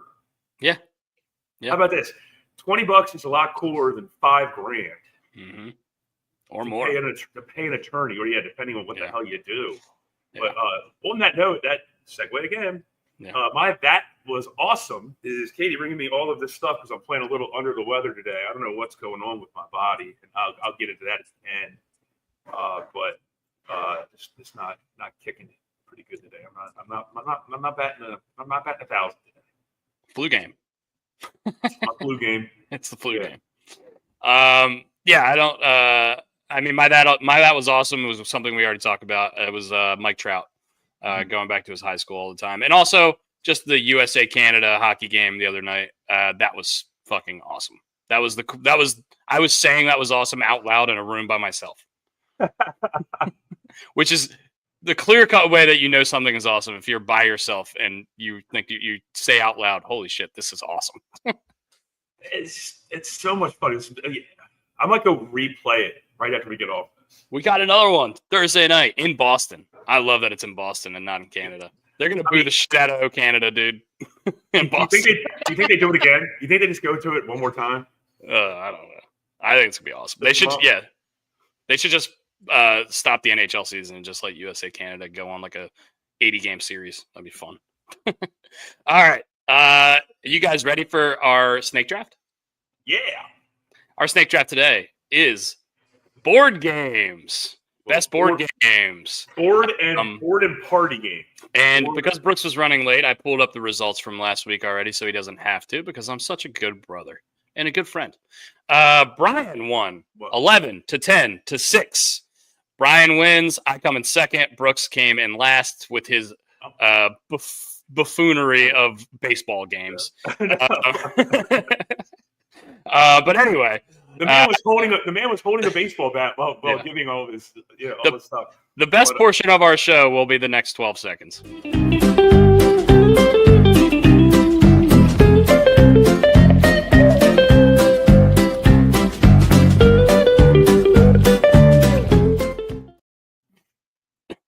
It breaks me for our listeners and not our watchers, our viewers. Sorry, our viewers. It breaks me every time. Well, one, that song is ridiculous. Yeah, but if you do happen to play it again or want to play it again, or you can do it at the end, please, viewers, watch Brooks slap his own ass.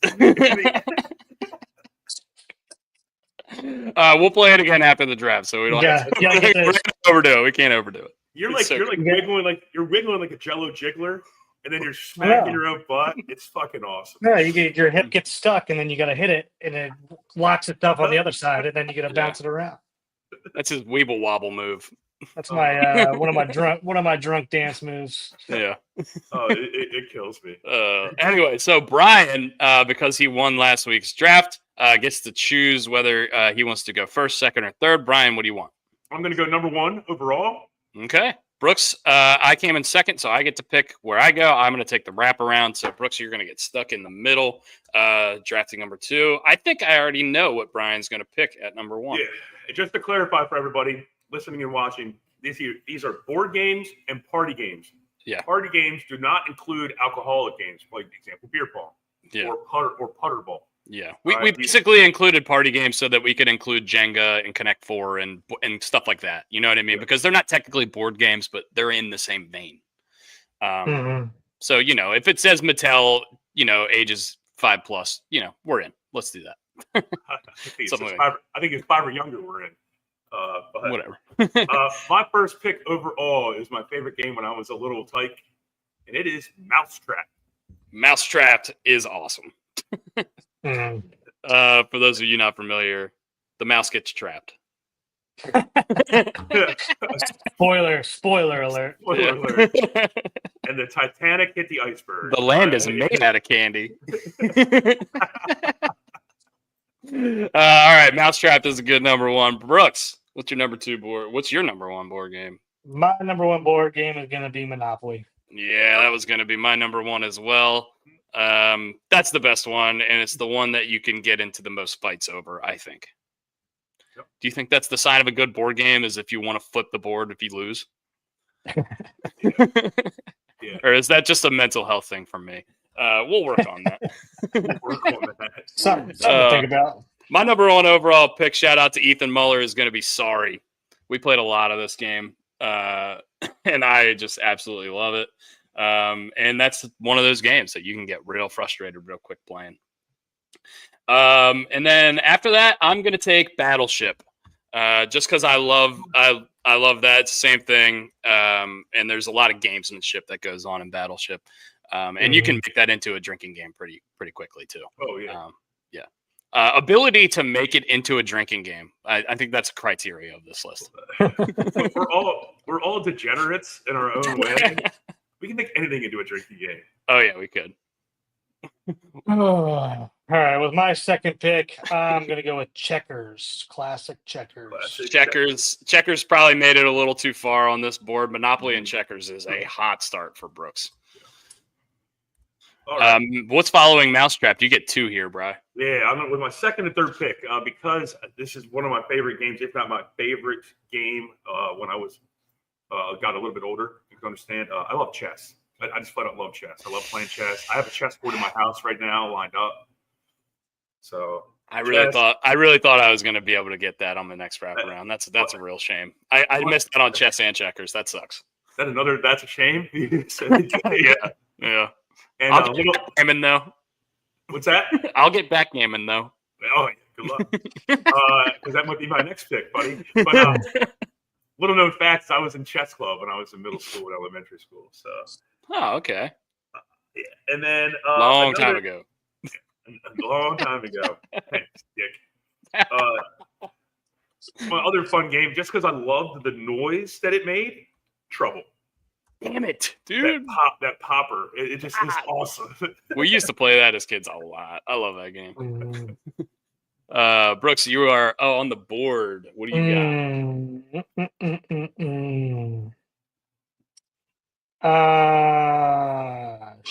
Sugar. I guess give me Candyland here. Okay. Candyland. I think that was more of a pandering kind of vote there. I don't think that was a Brooks vote. Okay. He takes Candyland. I'm going to take Scrabble here. Yeah, I was between Candyland and Scrabble. We played a lot of Scrabble, but specifically the game Words with Friends on your phone, it's basically built off of Scrabble, and I played a shit ton of that. Well, what game was that? Scrabble. Brooks took Candyland. I took Scrabble, so that's what's off the board. And after Scrabble, I'm going to steal one from Brian here that we were talking about before the pod. I'm going to take Operation. Yeah. Operation was awesome. Makes you feel alive when you hit those little magnetic walls. Oh. It does. And we were saying, and I hope Sean Foy is listening or watching. I firmly believe that Sean Foy is the Scrabble guy that you poked Rod to get it. I can see that. Man. Yeah. He needs the nose. Brooksy, you are up. This game can't fall any further. It's one that you talked about already. Is Jenga. Yeah, Jenga is awesome. They have Giant Jenga at Pig and Rooster, by the way. If you guys ever want to play that, right? Do you have Giant Connect 4 there too? Yeah, Giant Connect 4 for the kids. Yeah, for the kids. It's for you. You're a kid. I'm aware. Yeah, I know. All right, Bri, you get 2 in a row here, and then we'll finish off on the way back. All right, so I am going to go with Cards Against Humanity. Oh, that's what I was going to go with next. That's a good one, yeah. Cards Against Humanity is a good one. Damn.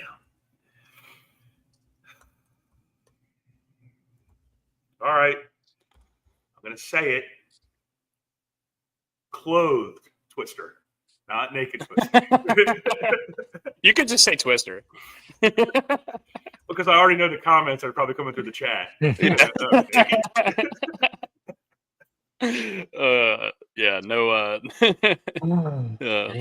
a good one. Twister's a really fun game. I'm getting text. Katie just texting me like, here, like, I just already put my picks in, Katie, so I'm sorry I can't take this one. But I'm sure one of the boys will. Brooksy, last pick. This is a family favorite of ours. Phase 10. Wow. Ooh. I didn't think he was going there, but he did. Phase 10 is a great answer. If you guys haven't played it, it's really, really fun. Yeah. God. We played so much cards in our family, I guess in comparison to everyone. Joe Racky, thank you for commenting this because I forgot. I'm taking Uno. I can't believe it lasted this long. We missed a lot of them. I was going to take some other ones, but anyway. British Raven, good to see you, man. British Raven, what's up, dude? I guess those are technically card games, though. But party games, board games, yeah. True, yeah, whatever. Card, board, party, whatever. At some point, we'll do like maybe card games that are like poker or rummy or those kind of things. Yeah. Traditional. What did we miss? What do you think was the biggest miss, guys? Biggest miss for me was the game Risk. Yeah. Well, there were Chutes and Ladders. Where was this other list that Connect I had? 4. Nobody picked Connect 4. Guess Who? Yeah. Guess Who was probably going to be my next pick. Clue. And see, that's what Katie texted me was Clue. Oh, yeah. The text came through like 1 minute after I picked. But what else we got here? The Game of Life. I don't think that one. Yeah. Which I never played ever. Yeah.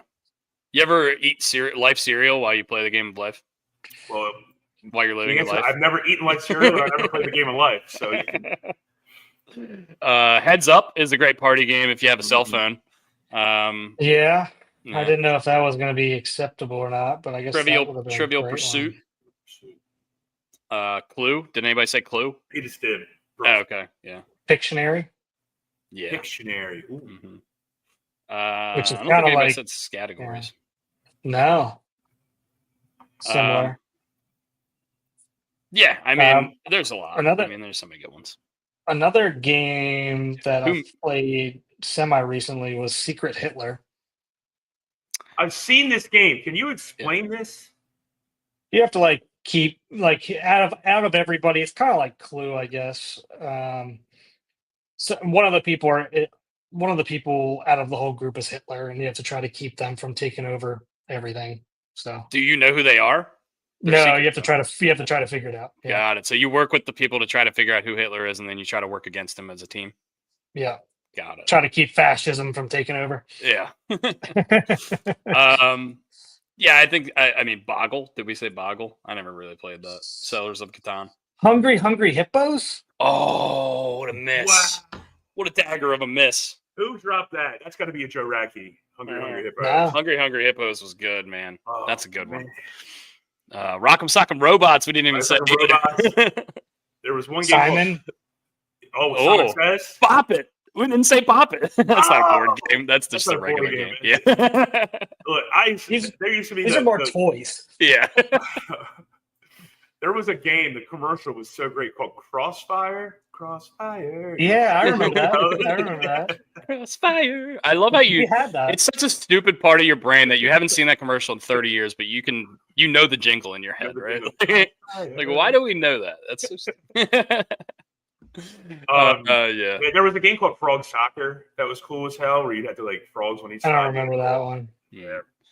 Remember that little basketball game, Brooks, that we had that you would like flick the basketball into the hoop, like off the little the thing? I don't know what that was called though. It's like a little mini pop. I think it might be called Hot Shots. Hot Shots, yeah. Hot Shots. That's what it was called.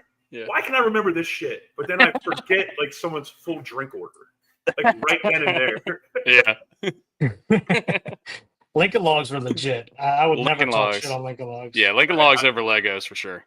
You can suck it, Zach. I was a Tinker Toy kid. All right, man. What was there's a picture version of Cards Against Humanity that we played one time, Brooks. What was that called? It's called like Who Memed It or something. Is that what's called? Who Memed It? What it's called? What do you meme? Yeah, what do you meme? Yeah, that's a good one too. Another big one we missed is categories. Yeah, categories is good. Yeah, and then there's another one that's just popped in my head. We could have just said charades. Nobody even just said charades. That's a party game. Yeah. But yeah. Anyway, I think we've gone through enough of them. Best board games. We did video games last week, so we did board and card party games kind of today. But yeah, I'm gonna play the the snake draft one more time, just because we have to, and just make sure you pay attention to Brooks's ass.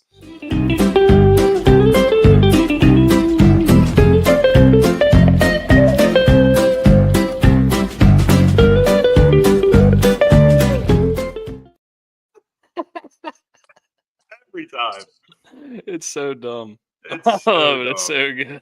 Joe says strip poker. Oh man. Here we go. Joe's one of our Huckleberries. Maybe you'll see that in the future sometime. It's not, what's their game called? Is it Apples to Apples? I never played it. Mm-hmm. That's a game. It's the PG version of Cards Against Humanity. Correct. Yeah, correct. What was that transition? British Raven, you got to see that, man. It's good. It's good stuff. Yeah. I'm sorry that you joined us right at the end of our podcast here today, British Raven. But speaking of Huckleberries, Dusty, tell people about the Huckleberries and what they can expect from that. Yes, Huckleberries, $2.99, by the way. Like Brooks said last week, it's basically a coffee. We're going to give you guys some more exclusive content, namely being we're going down to spring training, as many of you guys know, in a couple weeks here. And we're planning on having some adult beverages down there. So we will be doing content for the normal feed and the pod, but we're going to be filming some other stuff that we have planned. And if you join our Huckleberries, you're going to be able to see some of those shenanigans. So yeah. You should. Yeah, we'll have a live little selfie stick / vlog thing following along with us. So there should be some fun stuff. We should make Brian carry the selfie stick around all day. That's what we should have done for our punishment for the fantasy football league. I wear a GoPro in my head, but we'll all go to jail. That much. That's why we're putting this. That's why we're putting this in the Huckleberries. You gotta make an effort. You gotta make an effort to come see it. Joe Radke's such a good fan. He's a 2-time Huckleberry. Oh, Joe, you're the man. Thank you very much. But yeah, anyway, so we're going to be going down to spring training. The dates are March 3rd through 8th. If you're going to be down there in Florida, I know we texted in our group chat that we were going to be going down, and then a whole array of fellows decided, oh shit, maybe we'll go down for a couple of days. So those are the dates we're going to be down there in Sarasota, Bradenton area, watching the O's, hit some balls, catch some balls, throw some balls, do a lot of stuff with balls. And it's going to be a lot of fun. And we're going to enjoy the weather because it's been an absolutely miserable winter here with the weather, especially the last couple of weeks. So much wind, just way too much wind. I hate the wind, and especially when it's windy and cold rain. It's snow, damn it. Yeah. Snow. There was like this light stinging rain. Snowed here yesterday. We got like two more inches yesterday after it all cleared up. Man, I'm so ready for this to be done. I'm so ready to get to Florida, to be honest with you. Yeah. So, but yeah, anyway, we're going to be down at spring training. So if you guys are down there for whatever reason, if you're down there with a group of buddies or whatever, we're going to be having fun shoot us a text, shoot and us a message. doing some content down there. So if you are in that general area, please hit us up March 3rd through 8th. And once again, shout out to our Huckleberries. Thank you to all of those who have joined. And to those of you who are thinking about joining, once again, it is $2.99. It's not going to cost you a lot of money and it helps us out a lot. Same with liking, commenting, subscribing. I know it's really stupid. It seems like a small thing to do, but it really helps out the show a lot. And Brian's got something to say. He's got a smirk on his face I couldn't kick off with. I'm not allowed to say what was just texted to me. Got it. Got leave it. that alone. Got it. Anyway, that's basically the meat and potatoes of this podcast, guys. You have anything else before we outro? Well, what else is going on, guys? Since I missed the beginning, how's Baltimore? How's Ocean City? Let's linger for a minute. Let's linger. It's cold. It's it's Ocean City. It's slow this time. This is the real doldrums. Is the January, February. Once we get closer to St. Patty's, that's when it really starts ramping up down here. What about you, Bri? I mean, this is a slow time of year in terms of the bar business industry that I'm in. And we're in, Dusty. Mm-hmm. But so it's cold and windy, and people are like all in a bad mood because football season's over, and so you got to try to start search through your Netflix again. Yeah, I will say this: I did see that trailer for Full Swing got me juiced. Next week, right? I didn't see the date. I just saw the trailer. It was ready to rock and roll, man. I never watched Full Swing season 2. I probably should watch that first. Yeah, binge that. It's awesome. I gotta watch that. It's only like 6 episodes, I think. Yeah, I watched the first season in one sitting, and I just never watched the second season for whatever reason. They're doing great with all of these. Like, they do the quarterback series. They did a receiver series. I wish baseball would do one of these. I don't know how much access you can get to long season. I mean, even if they just followed them through the spring training portion of that would be even interesting. Or just like follow a AAA guy who's trying to make the big leagues for the first time. That's a really compelling thing to go for. I mean, obviously, it's a huge distraction for the guy though. So I don't know what the way is to do it in baseball, but I'm sure there's a way.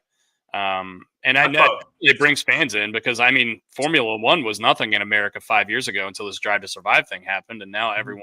I mean, not everyone, but I know a ton of people down here in Ocean City at least are watching Formula One relatively regularly. Yeah. Formula. Yeah, and it's like you want to probably get like a young mix. Like you want to get like the O'Neal Cruzes or the Gunnar Hendersons or the Bobby Wicks, and then you want to have like an old guy. Kind of, the guys coming up and the guys going out. That'd probably be like the cocktail I would make if I was putting that show together, producing that show. But yeah, they do a great job, and obviously it drives people to the sport. So, and baseball has been needing that for a long time, and they did a really good job of it last year with the rule changes. Yeah. So why not expound on it? Yeah. Darts is on that path too. British Raven says we're talking about darts, dude. You get Gus Johnson calling darts, we're ready. Dude, I'm telling you, the Twitter videos I see are, I mean, I want to go to one of these things. It looks, it looks electric in there. Everyone, like, you get quiet for the shot, and then obviously, like, I feel like they always hit the shot, and everyone just goes fucking ape shit. I gotta watch some of this shit. You think that Ted Lasso scene with the darts is the reason the darts is taken off? I don't know. One surprise. Be curious, not judgmental. That's a great scene, by the way. If you guys haven't seen that show, highly recommend. They signed up for season 4.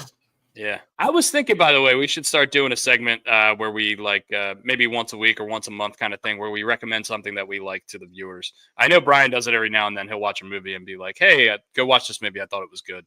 Yeah. So yeah, I've been thinking about that lately. I just watched this show on Apple TV last month called Shrinking, starring Jason Segel and Harrison Ford. Dude, it's so good. It's better than Ted Lasso. It's so good. It's unbelievable. It's so good. Here's the premise. Same directors in it. So it's the same director. Roy Kent is one of the characters in it.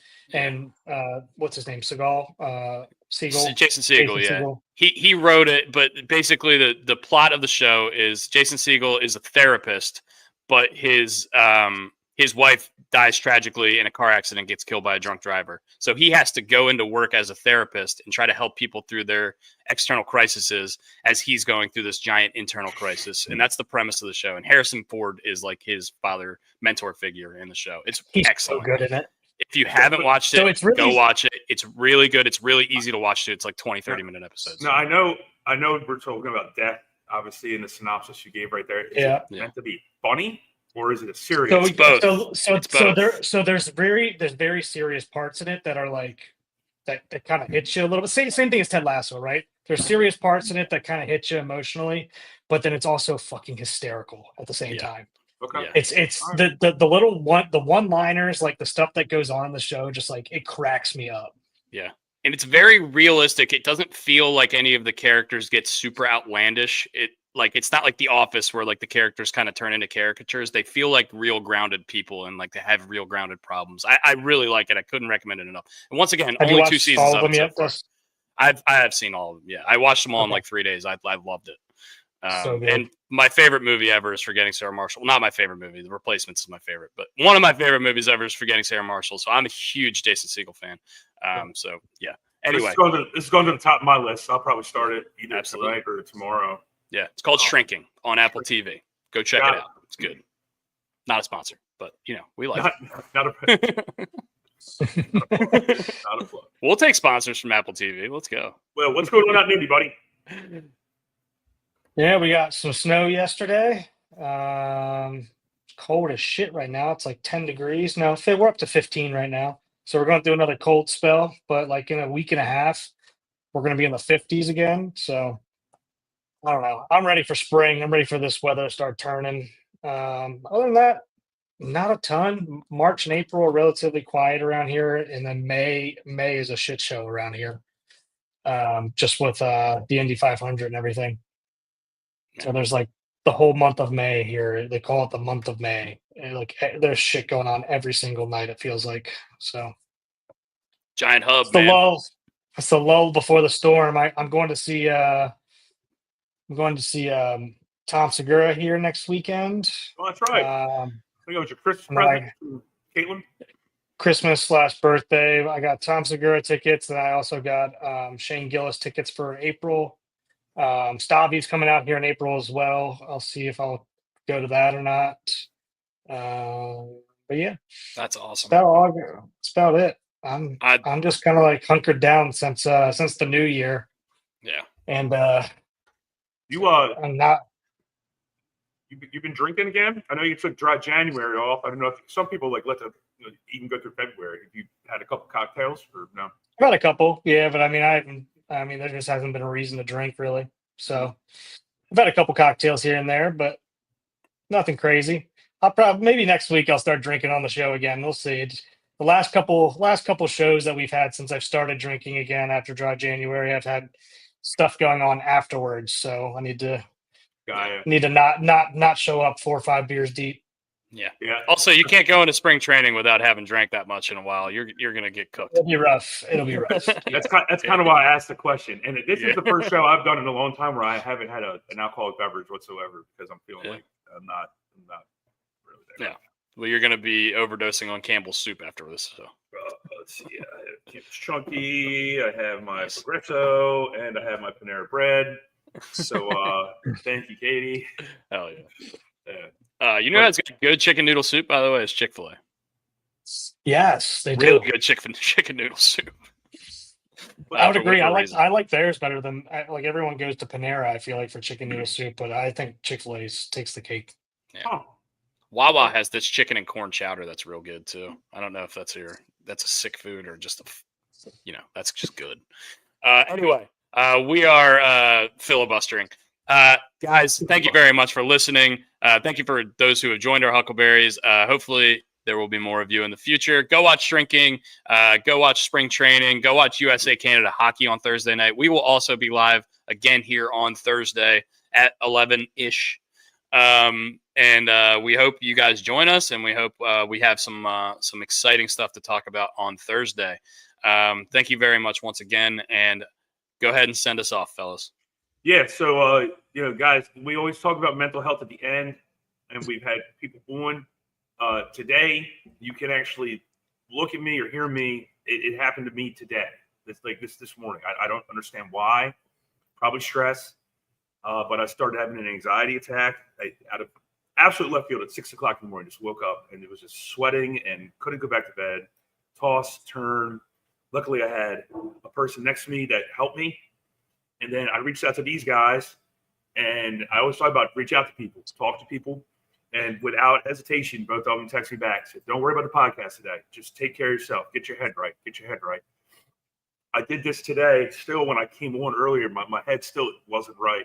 And being here and talking with you guys has helped. I'm still kind of in a fog, but it's helped out a lot. So I love you and I appreciate you. And this is seeing what we talk about in action. And I can tell you because it's personal. Yeah, British Raven sounds like you've had these before as well. So yeah. So it kind of hits home just by Brian bringing this up. Just hits home with some people that you just never know. But yeah, and the thing is there's nothing crazy going on. There's nothing negative going on in my life. It's just there's a lot going on. Yeah, but we all have a lot going on, and you can't. There's no pill you pop to all of a sudden be like, okay, now I can go back to normal. Yeah, it takes work. It takes friends. It takes friends to help you get there. You don't have to go through this life alone. I know a lot of people think that way. They think their problems are not other people's problems. They don't have to worry about them, but that's why other people are here to help you get through these kind of things. So thank you. I just want to say thank you to you two boys because you were right there. I mean, without a doubt, you text right away.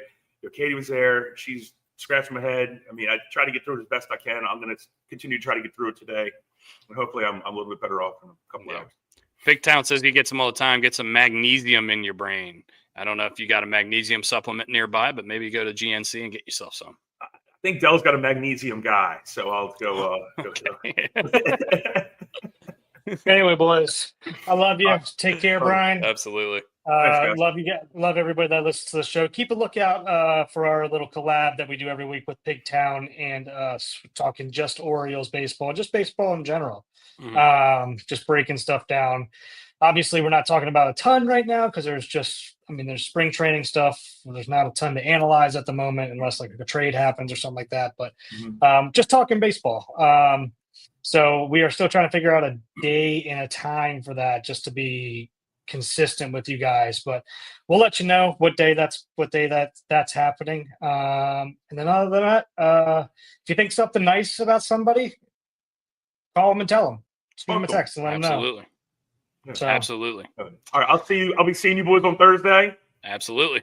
All right, guys. Yeah, absolutely. All right, we love you guys. See y'all. Have a great Tuesday.